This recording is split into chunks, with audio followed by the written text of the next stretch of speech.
electronics and the star tracker hanging down there, and our payload or our instruments hanging there on the 6 panel. We're launching out of Space Launch Complex 41 today in about an hour. It's very exciting. About an hour after launch, LRO, which is stacked on top of this, will separate. LRO is now on its way towards the moon, in which it will get commissioned.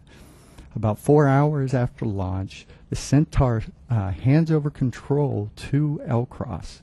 LCROSS becomes a shepherding spacecraft. We then do a lunar flyby and go into about a 4-month orbit.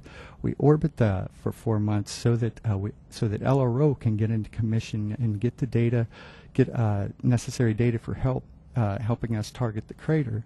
We come in 4 months later, target the crater, and we go into the South Pole, as you see right there.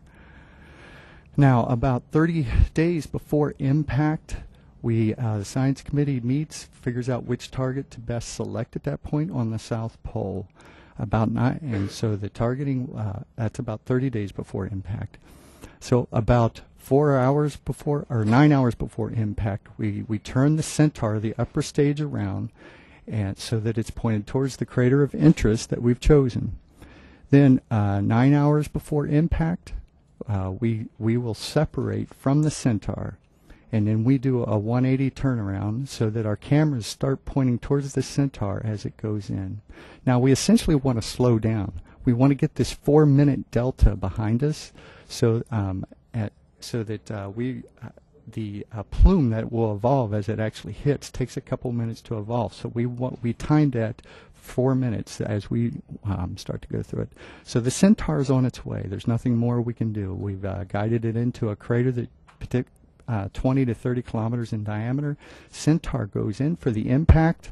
The plume evolves, will rise about probably 10 kilometers. The shepherding spacecraft is flying through, and we have 4 minutes to get that data real time down to Earth. And we'll be looking for water ice, the abundance of water ice. We'll also be looking at regolith properties. So as you see it, we're going through the plume here in our 4 minutes of glory, as we go through an impact possibly within a kilometer of the same impact. Ground observatories, the Keck Observatory in Hawaii, and all the and astronomers all over the United States. It's going to be a very exciting day for them. They look from the ground. So in the end, LCROSS will be a smashing success.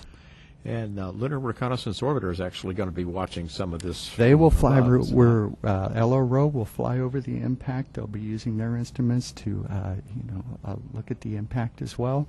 And we also have the Hubble Space Telescope turned around and look.